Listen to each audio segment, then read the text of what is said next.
Hello and welcome to everyone on this YouTube channel of Agriground. उम्मीद करता हूँ कि सभी स्वस्थ होंगे। आज की क्लास में हम पशु परिचारक में आने वाले महत्वपूर्ण प्रश्नों के बारे में चर्चा करेंगे। देखिए तो क्वेश्चन नंबर 1, दूध क्षेत्र में सहकारिता का सफलतम उदाहरण है। दूध क्षेत्र में सहकारिता का सफलतम उदाहरण है। Option A Saras dairy, option B Padma dairy, option C Amul dairy, option D Anand. तो इसका राइट आंसर होगा अमूल। इसका राइट आंसर होगा अमूल। यहाँ से एक क्वेश्चन और देखिए दोस्तों। राजस्थान की प्रथम डेयरी थी ये पद्मा डेयरी। राजस्थान की प्रथम डेयरी कौन सी थी? पद्मा डेयरी।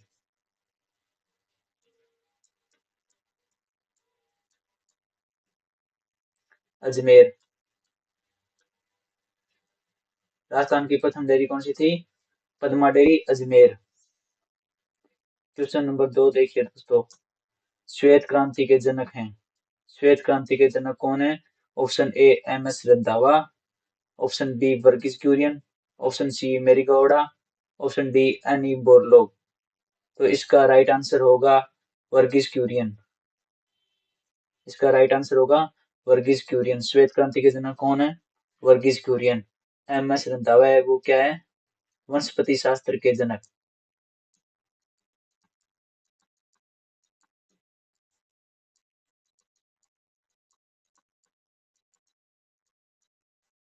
वनस्पति शास्त्र के जनक कौन है? M S Randhawa.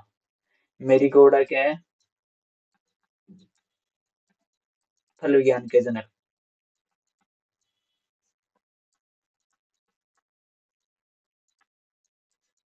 Any Borlaug है विश्व में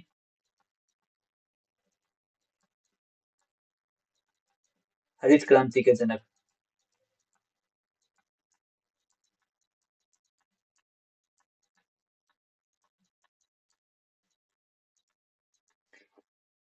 विश्व में हरित क्रांति के जनक कौन है? Any Borlaug. अगर भारत की बात करते हैं, भारत में हरित क्रांति के जनक कौन है? M S Swaminathan.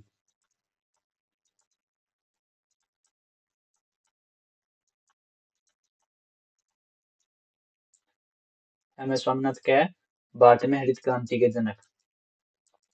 Question number 3 देखिए दोस्तों।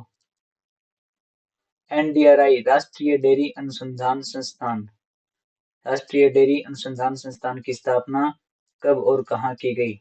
Option A 1965 Hisar, 1955 Karnal, option C Anand 1970, option D Kanpur 1955। तो इसका राइट आंसर होगा 1955 Karnal. National dairy research institute की स्थापना 1955 करनाल हरियाणा में की गई। क्वेश्चन नंबर 4 देखिए। ऑपरेशन फ्लड का मुख्य उद्देश्य है। ऑपरेशन फ्लड का मुख्य उद्देश्य है दूध उत्पादन को बढ़ावा देना, ऑप्शन बी दूध क्षेत्र में बाढ़, ग्रामीणों की आय में वृद्धि करना, ऑप्शन सी किसानों को दूध का उचित मूल्य दिलाना, या ऑप्शन डी सभी। तो इसका राइट आंसर होगा डी।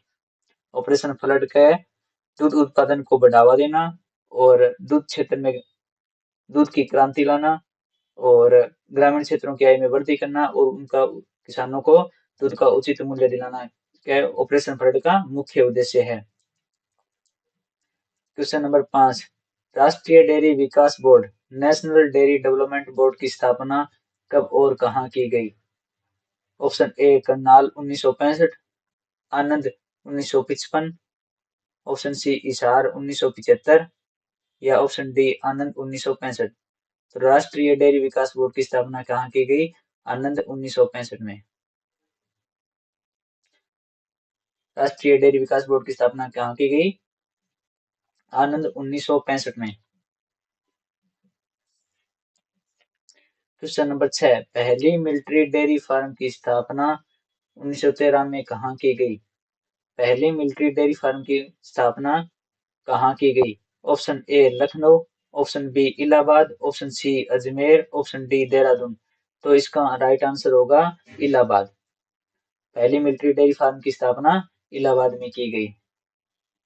नेक्स्ट क्वेश्चन नंबर 7 देखिए दोस्तों, राजस्थान राज्य डेयरी विकास निगम, Rajasthan state dairy development corporation की स्थापना कब की गई? ऑप्शन ए 24 जुलाई 2019, ऑप्शन बी 31 मार्च 1975, ऑप्शन सी 23 नवंबर 1970, ऑप्शन डी 1969। तो इसकी स्थापना कब की गई? इसका राइट आंसर होगा 31 मार्च 1975। राजस्थान राज्य डेयरी विकास निगम की स्थापना 31 मार्च 1975 को की गई। नेक्स्ट क्वेश्चन देखिए, भारत में राष्ट्रीय दुग्ध दिवस कब मनाया जाता है? भारत में राष्ट्रीय दुग्ध दिवस कब मनाया जाता है? ऑप्शन ए 1 जून, ऑप्शन बी 16 जुलाई, ऑप्शन सी 23 दिसंबर, ऑप्शन डी 24 नवंबर। तो इसका राइट आंसर क्या होगा? इसका राइट आंसर होगा 26 नवंबर। भारत में राष्ट्रीय दुग्ध दिवस कब मनाया जाता है? 26 नवंबर को। क्वेश्चन नंबर 9, विश्व में दुग्ध दिवस कब मनाया जाता है? विश्व में दुग्ध दिवस कब मनाया जाता है? ऑप्शन ए 5 जून, ऑप्शन बी 16 जुलाई, ऑप्शन सी 1 जून और ऑप्शन डी 22 अप्रैल। तो इसका राइट आंसर होगा 1 जून। इसका राइट आंसर होगा 1 जून। तो यहाँ पे ध्यान रखना, राष्ट्रीय दुग्ध दिवस कब मनाया जाता है? 26 नवंबर। राष्ट्रीय दुग्ध दिवस कब मनाया जाता है? 26 नवंबर को मनाया जाता है, जबकि विश्व दुग्ध दिवस कब मनाया जाता है? 1 जून को। 1 जून को विश्व दुग्ध दिवस मनाया जाता है, वह भारत में राष्ट्रीय दुग्ध दिवस मनाया जाता है 26 नवंबर को। नेक्स्ट क्वेश्चन देखिए, निम्नलिखित में से वे पशु जिनमें खुर विभाजित नहीं होते उन्हें कहते हैं? निम्नलिखित में से वे पशु जिनमें खुर विभाजित नहीं होते उन्हें कहते हैं? Option A polyped, option B soliped, option C stable या ऑप्शन डी ए व बी दोनों। तो इसका राइट आंसर होगा सोलिपेड। इसका राइट आंसर होगा सोलिपेड। वे पशु जिनमें खुर विभाजित नहीं होते उन्हें सोलिपेड कहते हैं। क्वेश्चन नंबर 11, निम्नलिखित में से मुर्गी के शरीर का सामान्य तापमान कितने डिग्री फ़ारेनहाइट होता है? तो मुर्गी के शरीर का सामान्य तापमान कितने डिग्री फ़ारेनहाइट होता है? तो option A 105 degree Fahrenheit, option B 103 degree Fahrenheit, option C 101 degree Fahrenheit, option D 107 degree Fahrenheit. तो पशुओं में जो होता है सबसे ज़्यादा, शरीर का सबसे ज़्यादा तापमान होता है वो मुर्गे का ही होता है। तो 107 डिग्री तापमान होता है मुर्गे के शरीर का। क्वेश्चन नंबर 12 देखिए, बकरी में तोता मुख दिखावट वाली नस्ल कौन सी है? बकरी में तोता मुख दिखावट वाली नस्ल कौन सी है? तो कौन सी है? Option A Jamunapari, option B Barbari, option C Beetal, option D Sirohi. तो इसका राइट आंसर क्या होगा? जमुनापुरी। बकरी में तोता मुख दिखावट वाली नस्ल कौन सी है? जमुनापुरी। क्वेश्चन नंबर 13, गाय के अमाशय में 4 भाग होते हैं। गाय के अमाशय के किस भाग में सूक्ष्म जीवीय किण्वन की प्रक्रिया संपन्न होती है? तो क्या है कि ये तो एक्स्ट्रा इन्फॉर्मेशन दी गई है क्वेश्चन में। क्वेश्चन कहाँ से शुरू होता है? यहाँ से, गाय के अमाशय में किस भाग में सूक्ष्म जीवीय किण्वन की प्रक्रिया संपन्न होती है? ऑप्शन ए रुमेन या पोन्स, option B reticulum, option C omasum या ऑप्शन डी एबोमेजम। तो इसका राइट आंसर क्या होगा? रुमेन या पोन्स। जो सूक्ष्म जीवीय किण्वन की प्रक्रिया संपन्न होती है वो रुमेन भाग में होती है। क्वेश्चन नंबर 14, पशु के अमाशय के किस भाग को सत्य अमाशय या वास्तविक अमाशय या इंग्लिश में ट्रू स्टोमच कहते हैं के नाम से जाना जाता है? पशु के अमाशय के किस भाग को सत्य अमाशय वास्तविक अमाशय के नाम से जाना जाता है? तो option A rumen, option B reticulum, option C omasum, option D abomasum. तो इसका राइट आंसर क्या होगा? एबोमेजम। एबोमेजम को सत्य अमाशय के रूप में जाना जाता है। क्वेश्चन नंबर 15 देखिए, पशुओं की आयु का अनुमान लगाने की सबसे अच्छी विधि उनके दांतों का परीक्षण करना है। निम्न में से वयस्क गाय के मुख में कृत्रिक दांतों को छोड़कर दांतों की संख्या कितनी होती है? देखिए क्वेश्चन एक बार दोबारा पढ़िए। पशुओं की आयु का अनुमान लगाने की सबसे अच्छी विधि उनके दांतों का परीक्षण करना है। वयस्क के वयस्क गाय के मुख में कृत्रिक दांतों को छोड़कर दांतों की संख्या कितनी होती है? तो इसका option A 32, option B 8, option C 24, option D 20। तो इसका आंसर होगा ऑप्शन सी 24। Option C 24। कृत्रिक दांतों की संख्या होती है वयस्क में 8। टोटल दांतों की वयस्क में संख्या होती है 32। कृत्रिक दांतों को अगर निकाल दें तो बाकी बचते हैं 24। अस्थायी दांतों की संख्या होती है 20। क्वेश्चन नंबर 16 देखिए, निम्न में से बध्याकरण की कौन सी विधि सर्वोत्तम है? निम्न में से बध्याकरण की कौन सी विधि सर्वोत्तम है? ऑप्शन ए रबर छल्ला विधि, ऑप्शन बी बर्डिजो कास्टर विधि, ऑप्शन सी चीरा लगाकर, ऑप्शन डी देसी विधि से। तो इसका राइट आंसर होगा बर्डिजो कास्ट्रेटर। निम्न में से बध्याकरण की सर्वोत्तम विधि कौन सी है? बर्डिजो कास्ट्रेटर। क्वेश्चन नंबर 17 देखिए, निम्न में से किस जीव का शारीरिक तापमान सर्वाधिक होता है? अभी पढ़ कर आए हैं, कौन से जीव का शारीरिक तापमान सर्वाधिक होता है भाई? ऑप्शन ए गाय, ऑप्शन बी भैंस, ऑप्शन सी बकरी, ऑप्शन डी मुर्गी। अभी पढ़ के आए हैं, इसका राइट आंसर होगा मुर्गी। इसका कितना तापमान होता है? 107 डिग्री फ़ारेनहाइट। मुर्गी में तापमान कितना होता है? 107 डिग्री फ़ारेनहाइट। गाय भैंसों में सामान्यतः 101 डिग्री फ़ारेनहाइट तापमान होता है। अगर बकरी की बात करें तो इसमें 103 डिग्री फ़ारेनहाइट तापमान होता है। तो सर शारीरिक तापमान सर्वाधिक कौन से जीव का होता है? मुर्गी का 107 डिग्री फ़ारेनहाइट। तो सर्वाधिक वाला ही पूछा जाता है ज्यादातर क्वेश्चनों में, ये इंपॉर्टेंट है। क्वेश्चन नंबर 18 देखिए, पशुओं पशुओं को विभिन्न उद्देश्य जैसे बधियाकरण, शल्य चिकित्सा या खुर काटने आदि के लिए सावधानी पूर्वक गिराने की प्रक्रिया को क्या कहते हैं? जब पशुओं को बधियाकरण, शल्य चिकित्सा या खुर काटने के लिए जमीन पर गिराया जाता है तो उसे क्या कहते हैं? Option A casting, option B बधियाकरण, ऑप्शन सी सिंगरोधन, ऑप्शन डी चिन्हित करना। तो इसका राइट आंसर क्या होगा? कास्टिंग। पशुओं को सावधानी पूर्वक जमीन पर गिराने की प्रक्रिया क्या कहते हैं? कास्टिंग कहते हैं। क्वेश्चन नंबर 19, निम्न में से किस शब्द का प्रयोग बकरी के वयस्क अबधियाकृत नर को संबोधित करने के लिए किया जाता है? बकरी के वयस्क अबधियाकृत नर को संबोधित करने के लिए किया जाता है। Option A ram, option B kid, option C buck, option D wether. तो इसका राइट आंसर क्या होगा? बक। बकरी का जो वयस्क अबधियाकृत नर होता है, अडल्ट जो अनकस्टेटेड होता है, उस मेल को क्या कहते हैं? बक कहते हैं। भेड़ और बकरी में कस्टेटेड मेल को विडर कहते हैं, जो नरबधियाकृत होता है। और बकरी का जो नवजात बच्चा होता है, न्यूबॉर्न होता है, उसे क्या कहते हैं? किड कहते हैं बकरी में। और राम क्या है? भेड़ का अडल्ट मेल है, इसे क्या कहते हैं? वयस्क नर। भेड़ में वयस्क नर को क्या कहते हैं? राम। और बकरी में वयस्क नर को क्या कहते हैं? बक। तो इसका राइट आंसर क्या होगा? बकरी के वयस्क अबधियाकृत नर को क्या कहते हैं? बक कहते हैं। क्वेश्चन नंबर 20, निम्नलिखित में से विनिंग किससे संबंधित है?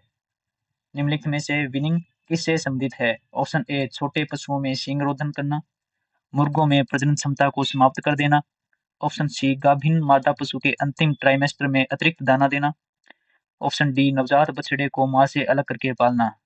तो इसका राइट आंसर क्या होगा? ऑप्शन डी नवजात बछड़े को मां से अलग करके पालना को क्या कहते हैं? विनिंग कहते हैं।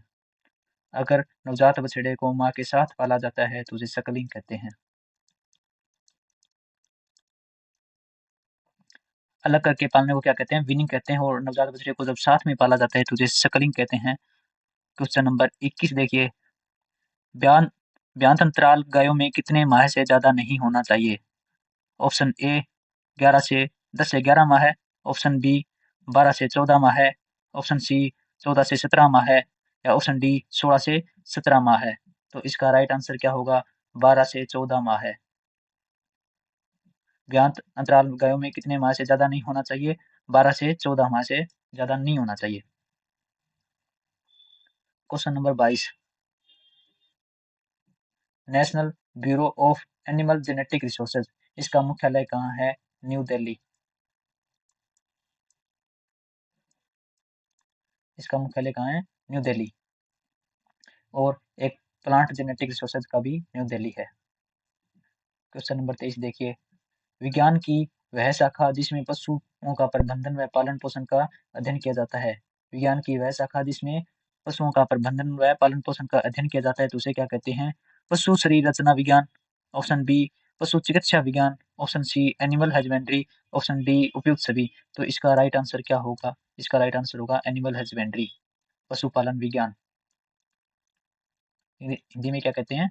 पशुपालन विज्ञान। क्वेश्चन नंबर 24 देखिए, हाल ही में मुख्यमंत्री भजनलाल शर्मा द्वारा पशुधन का इलाज फ्री करने हेतु मोबाइल वेटनरी क्लिनिक की शुरुआत की गई, जिसके लिए टोल फ्री नंबर होंगे। हाल ही में मुख्यमंत्री भजनलाल शर्मा द्वारा पशुधन का इलाज फ्री करने हेतु मोबाइल वेटनरी क्लिनिक की शुरुआत की गई है, जिसके लिए टोल फ्री नंबर होगा option A 1962, option B 1101, option C 1021, option D 1081। तो इसका राइट आंसर है ऑप्शन ए 1962। तो इसके टोल फ्री नंबर क्या होंगे? 1962।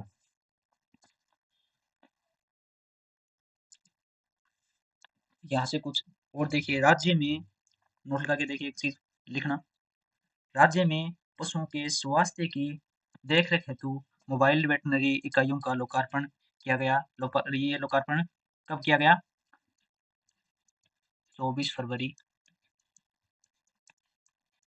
2024। इसका लोकार्पण किसके द्वारा किया गया? मुख्यमंत्री भजनलाल शर्मा द्वारा।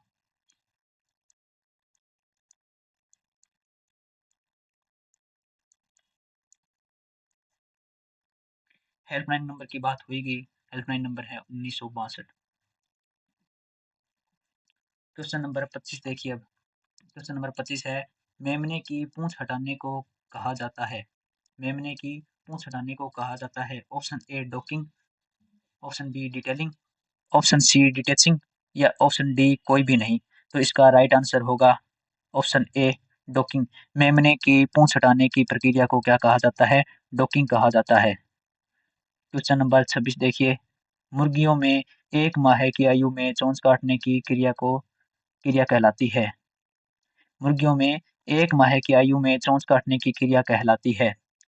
तो option A debeaking, option B docking, option C deworming, option A व बी दोनों। तो इसका राइट आंसर होगा ऑप्शन ए डीबिकिंग। मुर्गियों में 1 माह की आयु में चोंच काटने की क्रिया को क्या कहते हैं? डीबिकिंग कहते हैं। तो डॉकिंग क्या कहते हैं? अभी अभी ऊपर पढ़ के आए हैं। पूंछ को काटने की क्रिया को क्या कहते हैं? डॉकिंग कहते हैं। और डीवर्मिंग, पशुओं के शरीर में अंदर जो कीटाणु है, जीवाणु है, उनको मारने की क्रिया को क्या कहा जाता है? डीवर्मिंग कहा जाता है। क्वेश्चन नंबर 27 देखिए, मादा भेड़ को ब्याने से पूर्व दिए गए अतिरिक्त आहार कहलाता है। जो मादा भेड़ होता है उसको ब्याने से पहले जो अतिरिक्त आहार दिया जाता है उसे क्या कहते हैं? Option A flushing, option B निष्क्रमण, option C wallowing, option D weaning. तो इसका राइट आंसर क्या होगा? फलसिंग। फलसिंग क्या है?